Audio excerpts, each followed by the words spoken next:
매주 오늘날 마켓 비하인드는 김영재 유진투자증권 이사님 모시고 얘기 나눠보고 있습니다. 자, 어서 오십시오, 이사님. 네, 안녕하십니까. 지난주 코스피 참 좋더라고요. 네, 그렇습니다.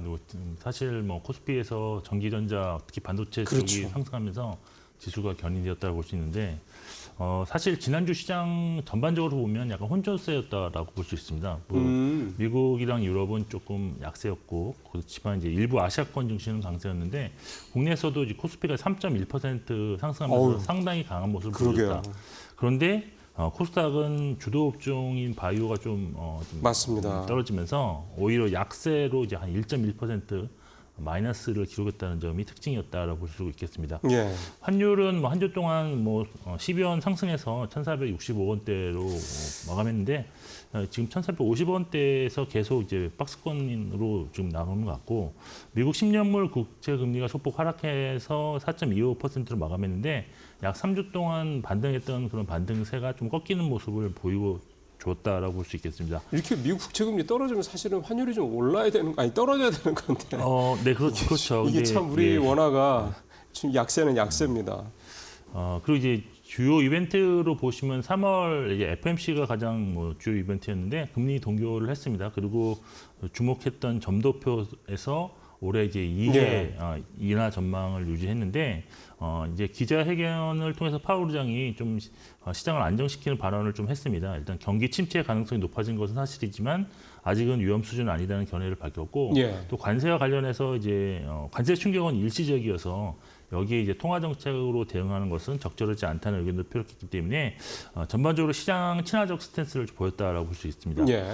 그리고 이제 지난주 이제 수급에 좀 특징이 있었는데, 코스피가 이제 외국인이 이제 2조 7,500억 원을 순매수를 했고, 코스닥은 이제 3,000억 원을 순매했는데, 이것이 직전 주였던 2주 전까지는 완전히 다른 행보였다라고 보시면 될 것 같습니다. 그렇죠.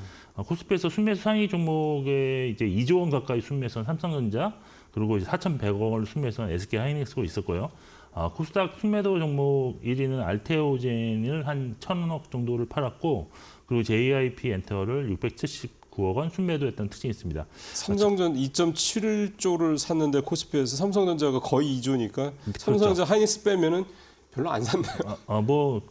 전반적으로 보면 그렇습니다. 이제 네. 집중이 많이 됐다라고 그런 보시면 될 거죠. 것 같고, 일단 그래서 이제 코스피 전기전자 및 의심료 업종이 좀 강했었고, 기존 주도주였던 방산과 조선은 좀 조정이 있었다. 글쎄요. 그리고 제약바이오는 하락세가 예상보다 좀 심하게 나타났다라고 정리해드리겠습니다. 예. 이번 주는 사실 국내외 이슈들이 되게 많은데 국내 정치적 이슈도 되게 좀 네. 많이 있고, 이번 주 이제 보시는 이슈들 어떤 것들입니까?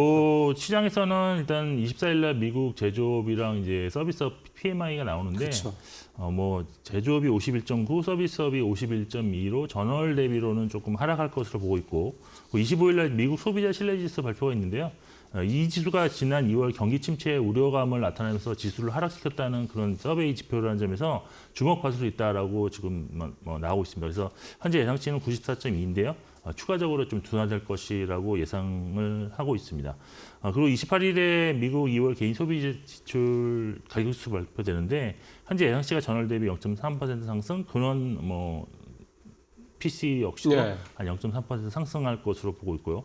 그리고 이제 트럼프 대통령이 4월 2일 주요국을 대상으로 상호 관세를 부과한다고 했는데, 그 이전에 이제 노이즈가 이번 주에 좀 나오지 않을까 해서 시장의 좀 변동성을 확대시키는 요인으로 작용할 것이다라고 지금 예상하고 있고요. 네. 그리고 이제 국내적으로 이번 주 후반에는 이제 대통령 탄핵 선고가 있을 것으로 예상되는데, 전반적으로는 불확실성 제거라고 보고 있는데, 오늘 이제 한덕수 총리의 탄핵 선고가 10시에 이제 오전에 있을 건데, 아마 그게 조금 힌트를 좀 주지 않을까라고 예. 볼 수가 있겠습니다. 그리고 이제 공매도 재개가 이제 일주일 앞으로 좀 다가왔습니다. 그래서 공매도 가능성이 있는 종목에 대해서는 좀 관망세가 조금 더 짙어질 수 있기 때문에 해당 종목에 대한 매수는 조금 늦추시는 게 좋다고 글쎄요. 보고 있고, 시장 전반적인 투자 전략은 크게 변하지가 않았는데요. 일단 보유 전략을 기본으로 하고요. 동시에 이제 하락 시 매수 관점, 그리고 고밸류 종목은 당분간은 조금 관망하는 것이 좋다라고 그렇죠. 보고 있습니다. 진짜 어떻게 보면 이번 주가 공매도 전면 재개 이제 전주기 때문에 네. 말씀하신 대로 이제 공매도 관련된 그런 가만한 투자 전략을 이제 이번 주부터는 진짜 짜야 될 때가 됐네요. 네. 말씀 나온 김에 공매도 얘기를 좀 본격적으로 하면 여러 가지 영향들이 좀 예상이 되는 것 같은데 네, 일단 네. 이사님께서는 어떻게 좀 보고 계세요? 뭐 사실 저도 이제 공매도 재개가 이제 오랜만에 17개월 만에 지금 다시 공매도가 되고 여기에 그 전에는 이제 그때 팬데믹 때 주가가 하락하면서 공매도를 금지시켰다 다시 풀어준다. 그때는 이제 코스피 200, 그다음에 코스닥 150 종목에 한해서만 공매도를 재개시켰었는데 이번에는 전 종목으로 확대하기 때문에 그동안 보지 못했던 중소형주에 대한 뭐 대차 거래가 증가한다든지 아니면 공매도가 나타날 것으로 보고 있습니다. 그래서 예. 단기적으로는 지수 또는 뭐 종목에 대한 변동성 확대가 좀 불가피할 것으로 보고 있는데 뭐 경우에 따라서는 뭐 이것을 시장 조정의 빌미로도 활용할 수도 있지 않나라고 보고 있기는 합니다. 하지만 그 공매도 재개가 현재 강한 주식의 어떤 추세를 뭐 확실히 변화시키지는 않을 것으로 보는 의견이 지배적이고요. 예. 또 공매도 재개로 인해서 장기적인 관점에서 본다면 외국인 매수세가 다시 유입될 수도 그렇죠. 있다. 그리고 네. MSCI 선진국 지수 편입에 대한 기대감도 다시 살아날 수 있다는 점에서는 긍정적인 면도 좀 있다라고 보고 있고, 그리고 실제 공매도 재개는 외국인이 이제 시장에 더 참여하는 그런 확대를 좀 하는 요인이기도 한데요. 과거 세 차례 이제 공매도 재개 이후에 외국인 매매 비중이 상승하는 패턴을 다 보였고, 네네네. 또 3개월이 지난 시점에서는 수익률과 수급이 상당히 안정적으로 다시 유지된다는 것을 경험한 바 있기 때문에 이번에도 그렇게 크게 염려하실 필요는 없지 않나. 그래서 관련해서 투자 전략은 일단 이제 좀 신용 융자 비율이 높은 종목은 예. 조금 유의하실 필요가 있는데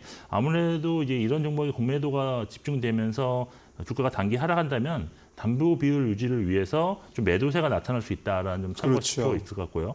그리고 이번에 이제 무차익 공매도를 근절시키기 위해서 공매도 이전에 대차 거래를 통해 잔고를 꼭 확보하는 그런 것을 필요하기 때문에 이제 공매도가 재개된 이후에 대차 거래 잔고가 급격히 늘어나는 종목에 대해서는 조금 좀 조심을 하실 필요가 있다라고 보고 있습니다. 그러니까 대차 잔고정과 거래가 늘어난다는 얘기는 이놈들을 공매도하려고 이제 미리 그렇죠. 미리 예비를 한다는 얘기기 확보를 때문에. 해야 되기 때문에 대차 잔고를 이제 매일 볼 수가 있기 때문에 대차 잔고 들어가면 여기에 공매도가 나타날 수 있는 그런 가능성이 있는 종목이구나라고 생각하시면 좋을 것 같고요. 우리 일반 소비자분, 투자자분들도 이거 확인하기 어렵지 않죠? 그럼요. 거래소에 다 나와 있습니다. 그러니까요. 네네. 네. 그리고 꼭 확인해 보실 필요가 네네. 있겠습니다. 그리고 이제 공매도 금지 기간 동안에 이제 밸류에이션이 좀 많이 높아진 종목들은 조금 이제 그렇죠. 관망하실 필요가 있지 않나라고 보고 있습니다. 예, 이번 주는 그래서 이 공매도를 좀 재개를 염두에 둔 그런 투자 전략을 가진 상태에서 이제 좀 시장을 좀 봐야 될 것 같은데요. 지난주에 반도체 워낙에 좋았고 이 일반 그 반도체 제외한 다른 쪽 좀 분위기는 좀 어떻습니까? 네, 사실 뭐 반도체를 제외한다 그러면 사실 뭐 전기전자 업종에 사실 뭐 2차 전지도 들어가 있고 그다음에 뭐 전력기기도 들어가 있는데 저는 개인적으로 이제 그런 건 다 제외하고 순수하게 이제 휴대폰을 포함한 일반 가전 그리고 이제 MLCC 정도를 일반 전기전자 업종으로 이제 반도체를 제외한다면 볼 수가 있는데 MLCC는 이게 뭐라고 보시면 저희가 이해하면 됩니다. 쉽게. 뭐 IT 제품에 들어가서 이제 전류를 좀 안정적으로 공급해주는 뭐 부품이죠. 부품. 근데 이게 뭐 거의 전자 부품에 전부 다 들어가기 때문에 그래서 이걸 쌀 별도로 같은 나눌 뭐, 정도로. 그렇다고 많이 보고 있습니다. 네. 그래서 근데 이제 이번에 상반기에 이쪽의 종목들의 실적이 상당히 이제 개선될 수 있다는 그런 전망들이 많이 나오고 있어서 좀 주목을 해보실 필요가 있는데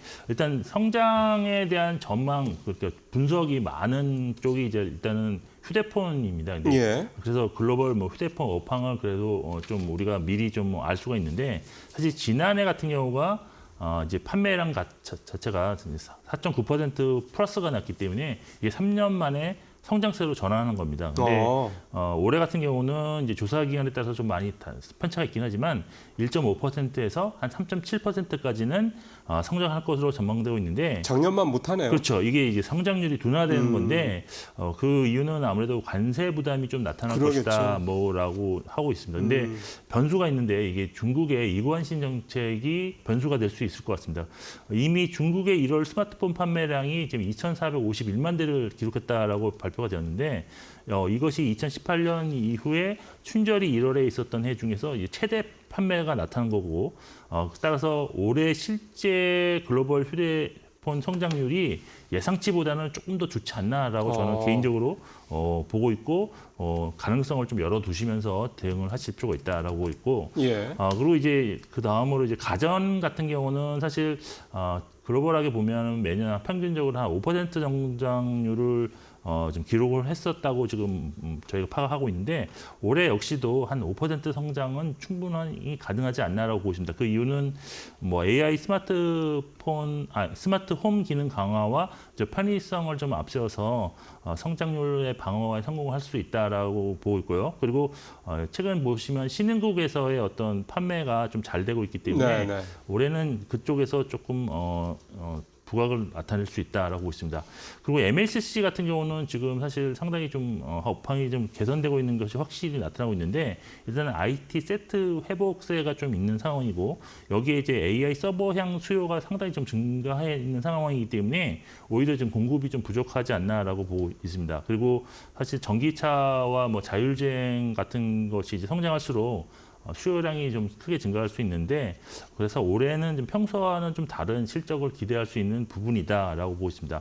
그리고 종목으로는 이제 가전과 관련해서는 LG전자를 좀 보고 있는데 예. 올해 지금 사상 최대 실적이 달성이 예상되고 있고 그리고 미국과 유럽연합의 어떤 상호 관세 부과로 인해서 반사수의 가능성이 있기 때문에 네. 최근에 좀 주가 흐름이 조금씩 올라오고 있다라고 보시면 될 것 같습니다. LG전자는 관세 리스크는 좀 제한적이라고 봐야 되나요? 아무래도 북미 쪽도 여기도 수출 비중이 좀 높을 텐데.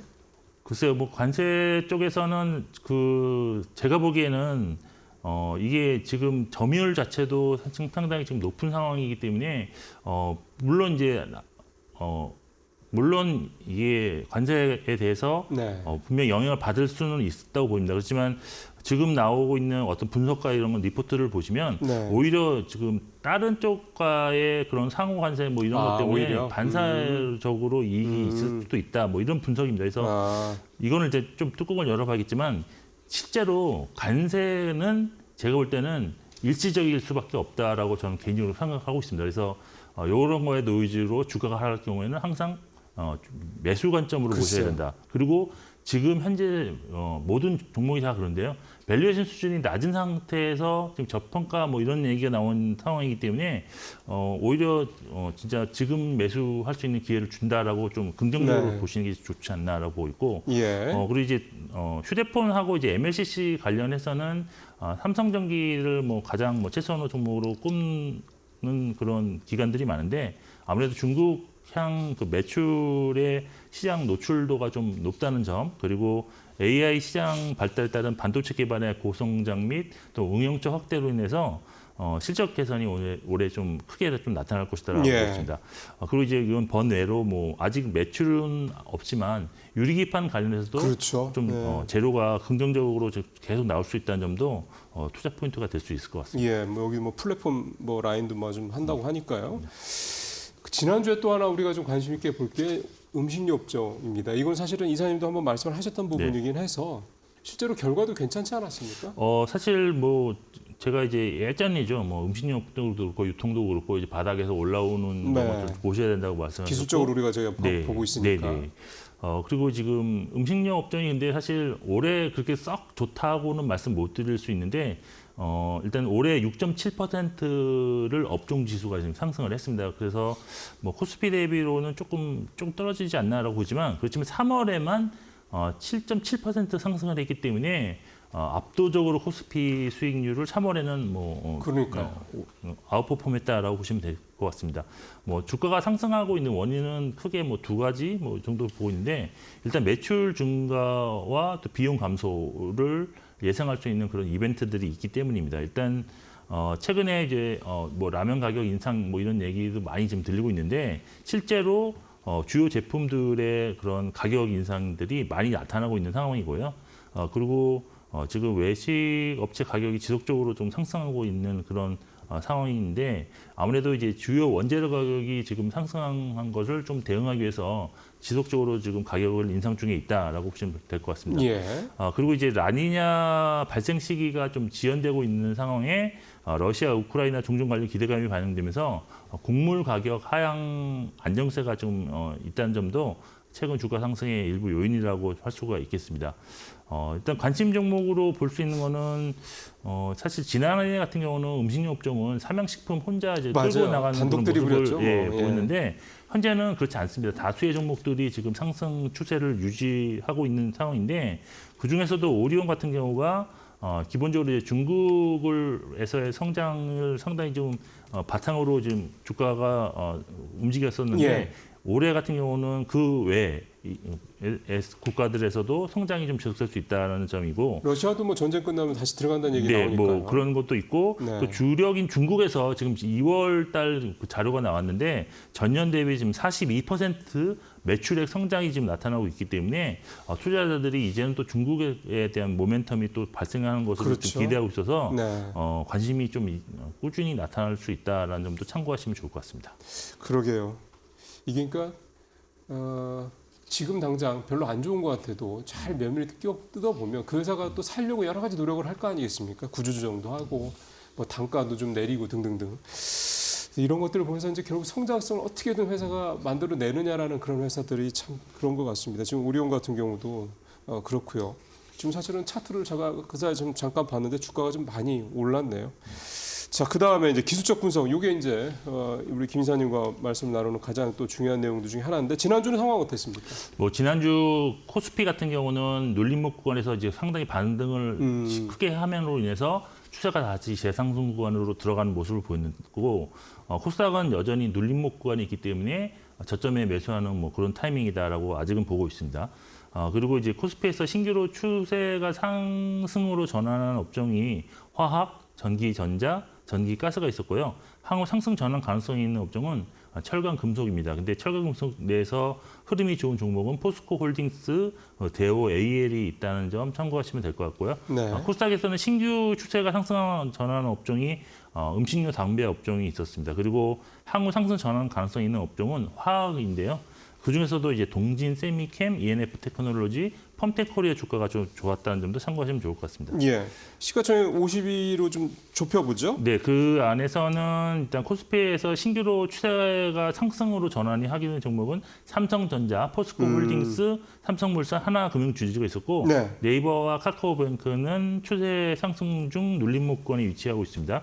그리고 이제 코스닥에서는 PNT가 신규로 지금 상승 전환이 확인되었고요. 케어젠, ISC, CJ는 눌림목 구간에 있는 종목이었습니다. 그리고 이제 코스피에서 추세가 이제 하락으로 전환한 종목이 지주사 SK 한 종목이 있었고요.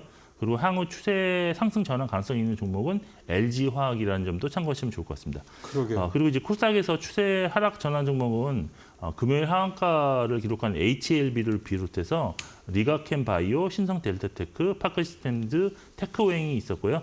향후 상승 전환 가능성이 있는 종목은 이오테크닉스와 셀트리온 제약이 있었습니다. 지난주 시총 상위 종목들 좀 보시면 특징적으로 반도체 대형주 그리고 이제 일부 반도체 소부장 종목들이 전주에 의해서 강세를 이어나갔고 네. 제약 바이오가 좀 약세를 보였다고 정리를 해드리겠습니다.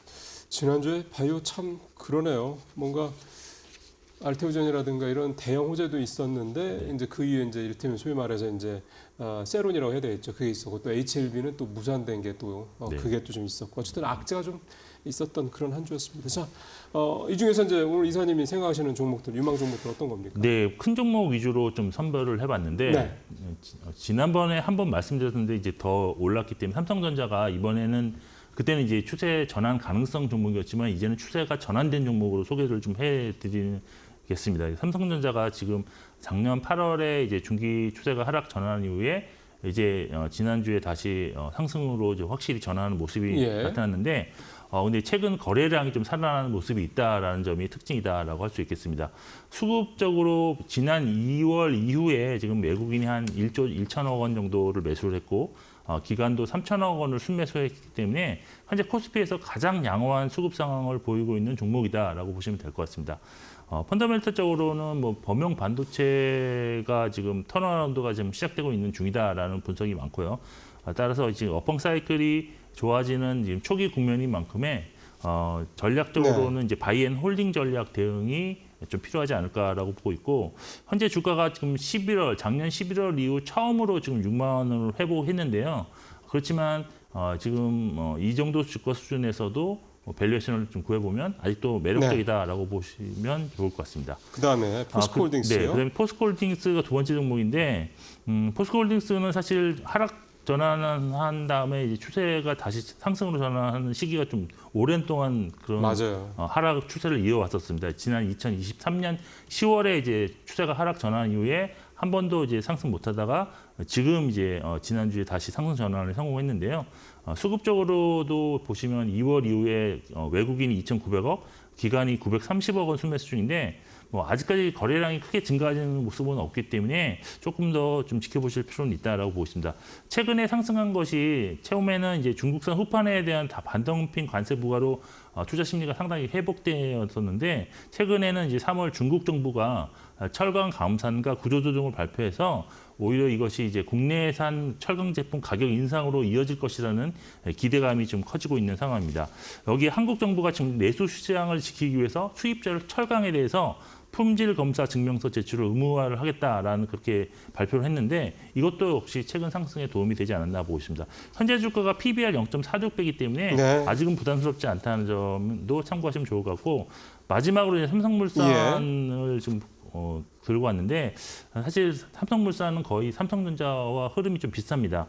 작년 9월 중기 추세가 하락 전환 이후에 올해 다시 3월에 상승 전환에 성공했는데 수급적으로는 사실 그렇게 부각되지는 않습니다. 외국인이 188억 원, 기관 54억 원 순매수 중인데 최근 주가 상승이 이제 삼성전자 지분을 5%를 보유하고 있고요. 그다음에 삼성생명을 통해서 또 간접적으로 8.5%를 보유하고 있기 때문에 토탈로 보면 거의 13.5%의 지분을 삼성전자 지분을 좀 가지고 있는 것입니다. 그래서 최근 삼성전자가 상승하면서 지금 지분 가치가 상승하고 있어서 그렇죠. 동반으로 상승하고 있고 실적 같은 경우도 금리 인하 시기에 실적이 조금 더 네. 개선될 수 있고 또 최근에는 이제 원전에 대한 공사 경험을 바탕으로 SMR 사업 확대가 기대되는 점이 투자 포인트입니다. 그래서 현재 PER이 9.2배, PBR 0.6배로 부담 없다라고 보시면 될 것 같습니다. 그러게요. 삼성전자와 삼성물산은 쌍둥이처럼 비슷하게 좀 같이 가고 있다라는 것까지 좀 말씀을 들었습니다. 자, 이사님 오늘 말씀 잘 들었습니다.